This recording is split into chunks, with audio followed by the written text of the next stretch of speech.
अगली बात करते हैं वायुमंडलीय परिसर की, वायुमंडलीय दाब की, परिसंचरण की। वायुमंडलीय दाब क्या होता है, एटमॉस्फेयर प्रेशर क्या होता है, ठीक है, इसकी बात करते हैं।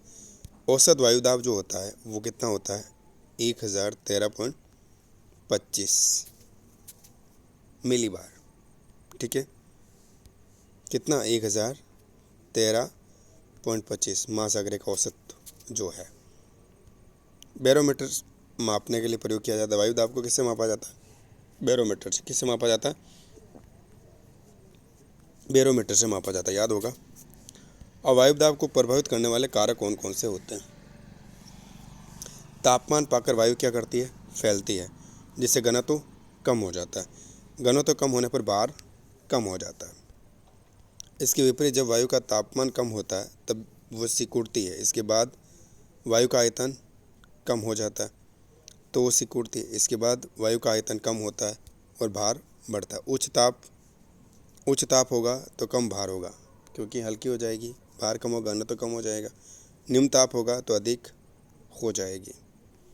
समुद्र तल से ऊंचाई की तरफ जाएंगे अपन 300 मीटर पर, तो यहाँ पर 34 मिलीबार वायुदाब कम हो जाता है। अपकेंद्रीय बल अधिक होता है इस कारण। अपकेंद्रीय बल अधिक, यहाँ अपकेंद्रीय बल अपन अधिक होगा यहाँ पर अपने भूमध्य रेखा के आसपास, ठीक है। देखो, अपकेंद्रीय बल अधिक होगा तो वायु भार कम। अब वायु दाब वितरण की बात करें, वायु दाब वितरण को देखते हैं। धरातल से 5.5 किलोमीटर वायु दाब का आधा दाब पाया जाता है। धरातल में जो है, धरातल से अपन बात करें 5.5 किलोमीटर तक वायुमंडलीय दाब का आधा दाब पाया जाता है। धरातल से 5.5 किलोमीटर पर जाएंगे तो वायुमंडल पर जो दाब है उसका आधा दाब रह जाता है। समुद्र तल पर औसत वायुदाब जो होता है 29.92 इंच या 74 सेंटीमीटर पर 1013.25 मिलीबार होता है। सबसे पहले बर्क ने मिलीबार को वायुदाब मापने की इकाई के रूप में प्रयोग किया था, मिलीबार को। वायुदाब की पेटियों की बात करें, वायुदाब की पेटियाँ ये होगी विषुवत रेखा 0 डिग्री। उसके बाद यहाँ होता है उष्ण वायुदाब पेटी होगी, उपोष्ण हो जाती है। उसके बाद ये ध्रुवीय वायुदाब पेटी हो जाएगी, ये उपध्रुवीय हो जाएगी। तो इसे अपन उच्च वायुदाब और निम्न वायुदाब के रूप में देखते हैं, ठीक है ना। तो यहाँ ध्रुव पर उच्च वायुदाब होगा और यहाँ निम्न वायुदाब होगा। टेम्परेचर ज़्यादा है तो उपोष्ण वाली, ठीक है, ध्रुव पे इस तरफ आएगी, निम्न उच्च वायुदाब से निम्न वायुदाब की ओर, ठीक है। डोलड्रम शांत होती है।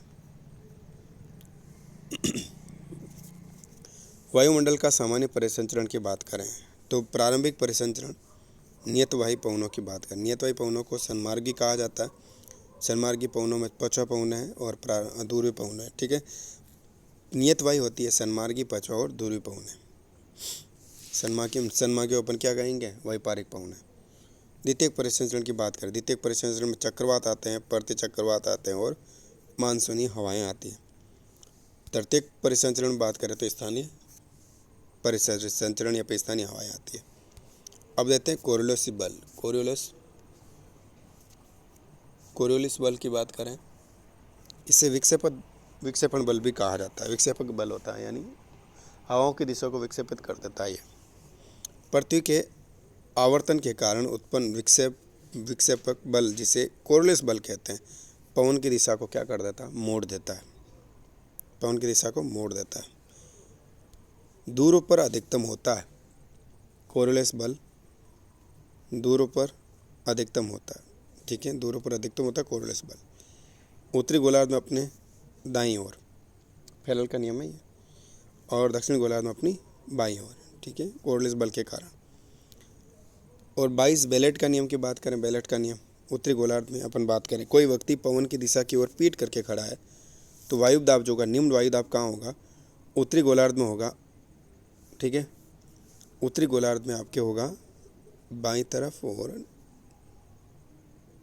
ठीक है, और निम्न वायुदाब होगा, ठीक है, दाईं तरफ दक्षिण गोलार्ध में। फेरल का नियम देख लेते। फेरल का नियम दाईं ओर बाईं ओर, ठीक है। पवनों की दिशा उत्तरी गोलार्ध में दाईं ओर, दक्षिण गोलार्ध में बाईं ओर। अब पवनों की बात करें, पवन ताप कटिबंधीय वायु भार के अनुसार सन्मार्गी और वैपारिक, सन्मार्गी पवनें वैपारिक ट्रेड वाइंस पहाड़ियों के पूर्वी भागों पर वर्षा। देखो वैपारिक पवनें सन्मार्गी कौन सी होती है, 30-35 से इस तरफ चलेगी क्योंकि उस वायुदाब से न्यून वायुदाब की ओर ये घनघोर वर्षा यहाँ करती है, वह यहाँ भूमध्य रेखा के आसपास। उसके बाद आती है पछुआ पवनें। कौन सी पवनें, पछुआ पवनों की बात करें, पछुआ पवनें। पछुआ पवनों में देखें, पछुआ पवनें 35 से 60 के मध्य, 30-35 से 60-65 के मध्य चलती, ठीक है। 30-35 से 60-65 के मध्य। इसकी दिशा यहाँ से इस ओर, क्योंकि ऑलरेडी यहाँ निम्न वायुदाब होता है, यहाँ हो चुके हैं, इस तरफ चलेगी। दक्षिण गोलार्ध में 40 डिग्री अक्षांश ग्रस्ता 40 था, 50 डिग्री को उच्च भयानक 50 और 60 डिग्री को चीखती साटा कहा जाता है। दूरी पवनों की बात करें, दूरी पवनें, दूरों पर उच्च वायुदाब तो उपदूरों की तरफ आएगी पवनें। दूरी वाताग्र शीतोष्ण कटिबंधीय चक्रवात उत्पन्न होते हैं। स्थल और समुद्री पवनों की बात करें, रात में चलेगा सागर। सागर क्या होता है, रात में ठंडा होता है, ठीक है। रात में क्या होता है, स्थल क्या होता है, ठंडा हो जाता है। स्थल जब ठंडा हो जाता है तो क्या होता है, उच्च वायुदाब का केंद्र बनता है। तो इस कारण से पवनें हैं जो सागर ठंडा हो जाता तो स्थल की ओर जाती है। इसे क्या कहते हैं, सागर समीर। दिन में क्या होता है, दिन में आपके सागर तो वहीं रहता है, लेकिन दिन में स्थल जल्दी गर्म हो जाता है और सागर थोड़ा लेट गर्म होता है। तो यहाँ उच्च वायुदाब होता है तो सागर से स्थल की ओर पवनें चलती है दिन में, ठीक है।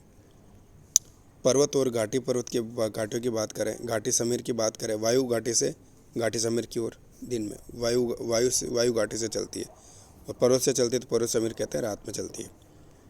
अवरोही पवनों की बात करें, अवरोही पवनें उच्च पठारों व हिम क्षेत्रों से घाटी में बहने वाली ठंडी वायु को अवरोही या कैटाबैटिक पवनें कहते हैं। उच्च अक्षांशों व हिम क्षेत्रों से घाटी में बहने वाली ठंडी वायु को क्या कहते हैं, अवरोही पवनें कहते हैं। विश्व की प्रमुख स्थानीय पवनों की बात करें, विश्व की प्रमुख स्थानीय पवनें,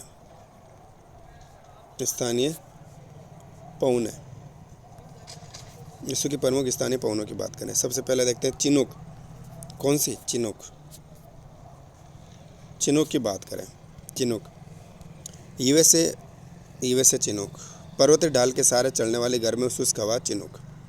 फोन की बात करें, फोन आल्प्स पर्वत के उत्तरी ढाल पर नीचे उतरने वाली गर्म और शुष्क हवा यूरोप स्विट्जरलैंड में। जोंडा की बात करें, जोंडा एंडीज पर्वत से अमेरिका की ओर प्रवाहित उष्ण शुष्क पवन जो अमेरिकी चिनूक तथा यूरोपीय फोन के समान। हबूब की बात करें, हबूब सूडान में खार्तून के समीप ग्रीष्म ऋतु में चलने वाली आंधी जिससे क्या होती, भारी वर्षा होती है। सिराको सारा मरुस्थल में भूमध्य सागर की ओर चलने वाली गर्म हवा, अलग अलग देशों में अलग अलग इसका नाम होता है। खरमटन की बात करें, सहारा रेगिस्तान से उत्तर पूर्व की दिशा में चलने वाली गर्म और शुष्क हवा, इसको डॉक्टर हवा भी कहा जाता है। ब्रिक फिल्टर की बात करें, सहारा रेगिस्तान के उत्तर पूर्वी दिशा में चलने वाली गर्म एवं शुष्क हवा। ऑस्ट्रेलिया के विक्टोरिया प्रांत में चलने वाली गर्म एवं शुष्क हवा। सांता आना की बात करें, दक्षिण कैलिफोर्निया राज्य में चलने वाली गर्म एवं धूल भरी हवा। ब्लैक रोलर की बात करें, ब्लैक रोलर वृद्ध मैदान और दक्षिण पश्चिम उत्तरी पूर्वी हवा। सामल की बात करें, सामल कौन सा मल, सामल मेसोपोटामिया इराक फारस की खाड़ी से चलने वाली गर्म एवं शुष्क उत्तर पूर्वी हवा। बरगस की बात करें, बरगस दक्षिण अफ्रीका जाड़े में चलने वाली गर्म हवा आंतरिक प्रवाह के तटीय भागों में। सिमुम की बात करें, अगली है सिमुम, ईरान में कुर्गिस्तान पर्वत उत्तर पश्चिम दिशा में चलने वाली शुष्क हवा, रेतीली हवा होती। कराबुरान की बात करें, कराबुरान ग्रीष्म में प्रारंभ में तटीय बेसिन चलने वाली गर्म शुष्क हवा। उसके बाद ठंडी पवनों की बात कर ले। ठंडी पवनें, मिस्ट्रल, रोन घाटी फ्रांस में जाड़े में चलने वाली। बोरा, पूरी यूगोस्लाविया में एड्रियाटिक तट पर चलने वाली हवा, ठंडी है ये बोरा। और ट्रियंटोन्सा की बात करें, ट्रियंटाना, ट्रियंटाना की बात करें, उत्तरी इटली में चलने वाली ठंडी हवा। पोनेंटी, पोनेंटी भूमध्य सागर क्षेत्रों में विशेषकर कोर्सिका तट तथा भूमध्य सागर फ्रांस में चलने वाली ठंडी हवा। पेम्पेरो, कौन सी? पेम्पेरो अर्जेंटीना तथा उरुग्वे के पंपा क्षेत्र में चलने वाली ध्रुवीय हवा, दक्षिण पश्चिम और दक्षिण दिशा में चलने वाली रैखिक प्रचंड हवा। पापागायो, पापागायो की बात करें, मेक्सिको के तट पर चलने वाली शीतल शुष्क व तीव्र हवा। जोरान, जोरान जूरा पर्वत से जेनेवा झील तक रात्रि में चलने वाली शीतल व शुष्क हवा, जोरान। नारडन, कौन सी है? नारडन, नारडन टेक्सास राज्य में चलने वाली शुष्क व शीतल हवा। नॉर्थ, नार्दन हवा का मध्य अमेरिका क्रम, नॉर्थ। अगली बिल्जार्ड, कौन सी जार्ड है? बिल्जार्ड, बिल्जार्ड की बात करें, ये वास्तव में ध्रुवीय पवन है जो अत्यधिक सर्द एवं हिमकणों से युक्त होती हैं। ये साइबेरिया और उत्तरी अमेरिका में उत्तरी भागों में प्रवाहित होती है, बिल्जार्ड। बुरान, बुरान की बात करें, बुरान रूस एवं मध्यवर्ती एशिया में प्रवाहित होने वाली उत्तर पूर्वी पवनों को बुरान कहा जाता है। शीतकाल में हिम के कणों से युक्त बुरान को पुर्गा कहते हैं। क्या कहते हैं? पुर्गा कहते हैं। पुर्गा अलास्का एवं साइबेरिया में टुंड्रा प्रदेशों की प्रचंड हिम झंझावत होती है। 5 से 10 डिग्री मध्य स्थित पेटी 5 से 10 डिग्री मध्य स्थित पेटी होती है। सितंबर में निम्न वायुदाब होता है यहाँ। और जून जुलाई के मध्य निम्न वायुदाब पेटियाँ जो है 5 से 15 की तरफ खिसक जाती है। 5 से 15 की तरफ खिसक जाती है दोनों ही गोलार्धों में जून जुलाई में। ITCZ की बात करें, इंटर ट्रॉपिकल कन्वर्जेशन जोन की बात करें तो व्यापारिक पवनें चक्रवात उत्पन्न करते हैं, ठीक है ना। यहाँ चक्रवात उत्पन्न होते हैं, व्यापारिक पवनें चलती हैं यहाँ इस एरिया में, ठीक है, 5 से 15 के मध्य, ठीक है। 30 से 40 डिग्री मध्य अक्षांश पेटी, ठीक है, 30 से 40 डिग्री मध्य अक्षांश पेटी, ठीक है। ग्रीष्म ऋतु में ये उत्तर की ओर खिसक जाती है, यानी ध्रुवों की तरफ उत्तर की ओर खिसक जाती है। ग्रीष्म ऋतु में उत्तर की ओर खिसक जाती है। कौन सी? 30-40 डिग्री मध्य अक्षांश पेटी जो होते हैं ग्रीष्म ऋतु में ध्रुव की ओर खिसक जाती है, उत्तर की ओर, ठीक है ना। और शीत ऋतु में दक्षिण की ओर खिसक जाती है। अब 60 से पश्चिम डिग्री अक्षांशों के मध्य की स्थित जो प्रदेश होते हैं या फिर पेटी जो होती हैं वो 60 से 65 हो गया। निम्न वायुदाब पेटी होती है 60 से 65 के मध्य की। वायुमंडलीय परिसंचरण के प्रमुख कोषों की बात करें, वायुमंडलीय परिसंचरण में प्रमुख कोष कौन कौन से? हेडले कोष की बात करते हैं, प्रथम कोष है। प्रति सन्मार्गी पवन होती है इसके अंदर, व्यापारिक पवनें होती है ना, यही क्या हेडले कोष है। यहाँ पर क्या मिलेगा? सूर्य ताप ज़्यादा मिलेगा, सूर्य की किरणें सीधी पड़ती है, इस कारण सामान्य धारा यहाँ पर मिलेगी और बारिश भी होती रहेगी। हेडले कोशिका निम्न अक्षांश एवं वायुमंडलीय गतिज ऊर्जा का सबसे बड़ा स्रोत है, वायुमंडलीय गतिज ऊर्जा का सबसे बड़ा स्रोत है। अब उसके बाद आता है मध्यवर्ती कोष। मध्यवर्ती कोष 30 से 60 डिग्री अक्षांश के मध्य का होता है, वो यहाँ वातावरण का निर्माण होता है। यहाँ धरातल के निकट तथा उसके ऊपर पवनों की दिशा में पश्चिम से पूर्व की ओर होती है। ये पेटी में ऊपरी वायुमंडल में पछुआ पवनों की उपस्थिति एवं अत्यधिक जटिल तथा विवादास्पद विषय हैं। ये अप्रत्यक्ष रूप से कोष होता है, अप्रत्यक्ष कोष इसको कहा जाता है। ध्रुवीय परिसंचरण कोष की बात करें, ध्रुवीय ऊपर 90 से 60 प्रत्यक्ष कोष होता है। आगे देखें जेट स्ट्रीम, जिसको कहा जाता है जेट धाराएं। जेट स्ट्रीम क्या है? जेट स्ट्रीम 6,000 से 10,000 मीटर की ऊंचाई पर ऊंचाई इसके और 300 से 500 किलोमीटर प्रति घंटा इनकी स्पीड गति होती है। किसकी? जेट धाराओं की, ठीक है। जेठ धाराएं ऊपरी सौभ मंडल और निचले समताप मंडल में सामान्यतः पश्चिम से पूर्व की ओर। जेठ धाराएं ऊपरी सौभ मंडल और निचले समताप मंडल में, ऊपरी सौभ मंडल और निचली समताप मंडल के मध्य चलने वाली अति तीव्र सर्पिल वायु है। क्या सर्पिल? अति तीव्र सर्पिल वायु है। शीत ऋतु में सदैव चलती है। शीत ऋतु में क्या चलती है? ये सदैव चलती है। कभी सीमा रेखा के ऊपर में नहीं चलती, ठीक है। और ये विसर्पण करती हुई चलती हैं, इसे रोसबी धारा कहते हैं, ठीक है। ये कभी आपके सीधी रेखा में नहीं चलती। क्या नहीं चलती? कभी सीधी रेखा में नहीं चलती, ये विसर्पण करती हुई चलती है, ठीक है ना। ये धाराएं 4 चरणों में एक चक्र में चलती हैं, जिसे अधिसूचक चक्र कहा जाता है, ठीक है। गर्मियों में चलती 30 से 45 डिग्री उत्तरी अक्षांश तथा जाड़ों में 20 से 25 डिग्री उत्तरी अक्षांश जेठ धाराएं सर्वाधिक रूप से प्रभावित होती है। देखो, गर्मियों में 30 से 45 डिग्री उत्तरी अक्षांश और जाड़ों यानी कि सर्दियों में 20 से 25 डिग्री उत्तरी अक्षांश जेठ धाराएं सर्वाधिक प्रभावित होती है। गर्मियों में गति होती है 150 किलोमीटर से 300 किलोमीटर प्रति घंटा। गर्मियों में जो गति होती है क्या होती है? 150 से 300 किलोमीटर प्रति घंटे की रफ्तार होती है। सर्दियों में होती है 320 से 650 किलोमीटर प्रति घंटे की। सर्दियों में होती है 320 से 650, यानी गर्मियों में सर्दियों में इनकी गति ज़्यादा होती है जेट स्ट्रीम की, ठीक है ना, याद रखना। सर्दियों में उपोष्ण में जेठ धाराओं की ऊंचाई जो होती है 7100 से 9100 मीटर होती है। अब जेठ धाराओं के प्रकारों की बात कर लें। जेठ धाराओं के प्रकार की बात करें हम। जेठ धाराओं के प्रकार ध्रुवीय रात्रि जेठ। यह धारा समताप मंडल की निचली परतों में ध्रुवीय भागों में प्रवाहित होती है। ध्रुवीय सीमाग्र जेठ मध्य अक्षांशों में बहने वाली जेठ है। 3000 मीटर से अधिक ऊंचाई पर पश्चिम पूर्व दिशा में प्रवाहित होती है। 3000 मीटर की ऊंचाई से अधिक ऊंचाई पर।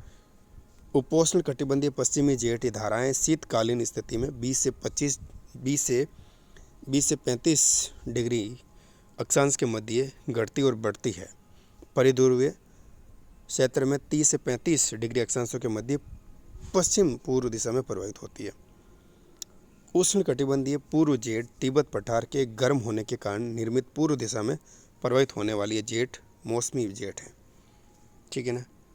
इसका प्रवाह जो है 8 डिग्री से 30 डिग्री अक्षांशों के मध्य होता है, तिब्बत वाले। ईएनएसओ धाराएं क्या? हिंद महासागर में अधिक वायुदाब होने की स्थिति में मानसून कमजोर पड़ जाता है। हिंद महासागर में जब अधिक वायुदाब हो जाता है कि हवाएं, हिंद महासागर में क्या होता है? अधिक वायुदाब हो जाता है। इस कारण मानसून क्या हो जाता है? कमज़ोर पड़ जाता है और वर्षा कम होती है। एल नीनो तथा दक्षिण दोलन जो है के संयुक्त प्रभाव को इंसो का, एल नीनो और दक्षिण दोलन का संयुक्त प्रभाव को क्या कहा जाता है? इंसो कहा जाता है। क्या कहा जाता है? इंसो। एल नीनो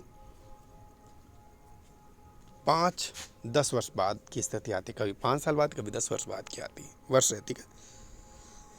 ये या तो अत्यधिक सूखा कर देती है या फिर कोई बाढ़ ले आती है, ठीक है। पूरे प्रशांत महासागर में पेरू के तट पर ये उत्पन्न होती है। कहाँ पर? पेरू के तट पर। भारत का मौसम इससे प्रभावित होता है। सामान्यतः एल नीनो भूमध्य रेखीय उष्ण समुद्री धारा का विस्तार माना जाता है। भूमध्य रेखा का उष्ण जो समुद्री धारा उसका विस्तार माना जाता है, जो अस्थायी रूप से ठंडी पेरुवियन और हम्बोल्ट धारा पर प्रतिस्थापित हो जाती है। ये धारा पेरू के तट पर जल का तापमान यानी 10 डिग्री सेंटीग्रेड को बढ़ा देती है। 10 डिग्री सेंटीग्रेड जल का तापमान कहाँ पर बढ़ा दे? पेरू के तट पर। पेरू के तट का जो जल है उसका टेम्परेचर बढ़ा देती है, 10 डिग्री सेंटीग्रेड बढ़ा देती है। भूमध्य रेखीय वायुमंडल परिसंचरण में विकृति आती है। समुद्री जल में वाष्पन में अनियमितता आती है इससे, और पलवक की मात्रा में कमी आती है, जिससे समुद्र में मछलियों की संख्या घट जाती, मर जाती बेचारी। और इसे बालक ईसा चाइल्ड क्रिस्ट कहा जाता है, यानी मछलियाँ ऑटोमेटिक मर के समुद्र के बाहर आ जाती है, ठीक है। ये ये जो है ये क्रिया किसमिस के आसपास होती है, इस कारण इसे क्या कहा जाता है, बालकिसा कहा जाता है। किसमिस के आसपास ये क्रिया होती है। अगली है ला नीनो। कौन सी नीनो? ला नीनो। एल नीनो के विपरीत होती है ला नीनो। ला नीनो, ला नीनो, एल नीनो के विपरीत होती है ला नीनो। ठीक है। भारत में अच्छी वर्षा लाती है ला नीनो। ला नीनो लाती है क्या? ला भारत में क्या लाती है? अच्छी वर्षा लाती है। याद रखना इसे। ला क्या? ला नीनो, अच्छी वर्षा ला भारत में। ठीक है, अच्छी वर्षा लाती है। दक्षिणी दोलन की बात कर लेते हैं। दक्षिणी दोलन, एल नीनो का संबंध है इससे। ठीक है। प्रशांत महासागर तथा हिंद महासागर के बीच होने वाले मौसम संचय उतार चढ़ाव को दक्षिणी दोलन कहते हैं। प्रशांत महासागर तथा हिंद महासागर के बीच होने वाले मौसम संबंधित जो उतार चढ़ाव होता है उसको क्या कहा जाता है? दक्षिणी दोलन कहा जाता है। इसके अनुसार जब कभी प्रशांत महासागर में वायुदाब अधिक होता है, जब कभी प्रशांत महासागर में वायुदाब अधिक होता है तो हिंद महासागर में वायुदाब कम हो जाता है। प्रशांत महासागर में वायुदाब अधिक हुआ तो हिंद महासागर में वायुदाब कम हो जाता है। इस क्षेत्र में मानसून प्रबल होता है। क्या होता है? मानसून प्रबल होता है तथा भारी वर्षा होती है। इसके विपरीत जब प्रशांत महासागर में वायुदाब कम होता है, प्रशांत महासागर में वायुदाब कम होता है तो हिंद महासागर का वायुदाब अधिक होता है। विपरीत स्थिति होती है प्रशांत महासागर और हिंद महासागर, क्यों? दोनों दक्षिण में, यही दक्षिण दोलन की प्रक्रिया है। ठीक है। IOD, Indian ocean dipole. ठीक है। भारतीय नीनो के नाम से ये समुद्र की सतह के तापमान को अनियंत्रित दोलन होता है। इसमें हिंद महासागर का पश्चिमी भाग पूर्वी भाग की तुलना में ज़्यादा गर्म हो जाता है। हिंद महासागर का जो पश्चिमी भाग है वो पूर्वी भाग की तुलना में ज़्यादा गर्म हो जाता है। IOD भारतीय उपमहाद्वीप पर मानसून को प्रभावित करती है। अगला है रुद्रोष्म ताप परिवर्तन। रुद्रोष्म प्रक्रिया देख लेते हैं। जब किसी आरोही या अवरोही वायुपुंज में तापमान परिवर्तन होता है, जब किसी आरोही या अवरोही वायुपुंज में तापमान परिवर्तन होता है तो इस परिवर्तन में न तो बाहर से ऊष्मा की प्राप्ति हो और न उसकी ऊष्मा बाहर निकले, तो इसे रुद्रोष्म प्रक्रिया कहते हैं। यानी न तो ऊष्मा की प्राप्ति हो और न ही ऊष्मा बाहर निकले तो उसे क्या कहेंगे? रुद्रोष्म प्रक्रिया कहते हैं। नमस्कार, अगले वीडियो मिलेंगे।